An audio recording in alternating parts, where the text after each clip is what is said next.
Hello, my name is Ian Greenway, and I'm your host for Understanding Longshore 101. This is a 10,000-foot view of where Longshore fits into the world of marine workers' compensation. It's not a substitute for the other webinars we've already presented on Longshore situs, Longshore status, and Longshore rules. But I hope it'll give you a good idea of how it all fits together in the world of this marine workers' compensation. I want to introduce you to Charlie. And what we're going to do briefly this afternoon is take Charlie through a quick voyage between State Act, Longshore, and all the various Admiralty remedies. So let's start Charlie off on land. You might be in an office building, you might be in a warehouse, you might be in some sort of manufacturing facility, or in a machine shop. He's going to fall under the typical state workers' compensation.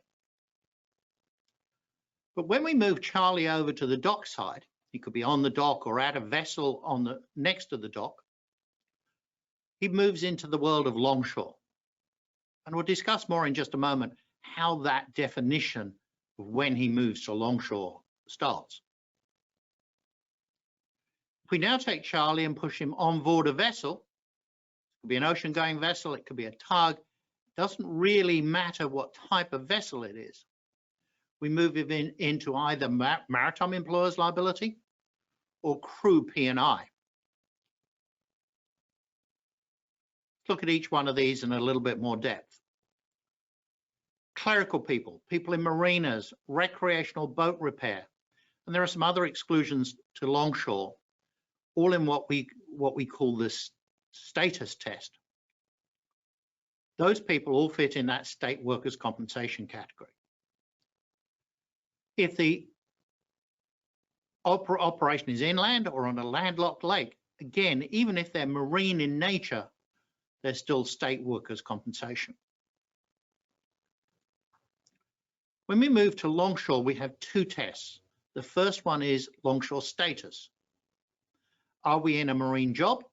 And we're not one of those exclusions that we've already talked about. We then have Longshore situs. Did the accident happen on navigable waters of the United States? And again, there's a whole webinar just dedicated to Longshore situs, so you can really define where that applies and where it doesn't. But one of the critical terms here is navigable waters of the United States. So Longshore doesn't follow us overseas, generally. There are a couple of exceptions to that, as there are always. You have to pass both status and situs to be a longshoreman. So if you're in the marine job but you weren't on navigable waters, you're not going to be longshore. If you are on navigable waters but you're in one of the longshore exclusions, you're going to fail under the status test and not going to be longshore. When we put Charlie on the vessel, again, we're talking about maritime employers liability or crew P&I. P&I policy, which includes crew. We use the crew P&I policy if we own or operate the vessel because it follows the vessel. It only covers you on scheduled vessels. So if you stray onto somebody else's vessel or a vessel that's not scheduled under the policy, you have no coverage. Maritime employers liability, which is known as MEL, if we put our employees on vessels owned or operated by others. So in this case, it follows the employee, not the vessel.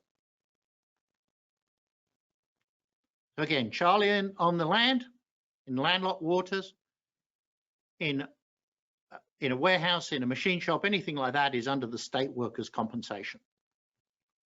Our longshore is when we move Charlie to the dock side or on board a vessel that's docked. And our Admiralty coverages of crew P&I or MEL happen when we put Charlie on that vessel in navigation.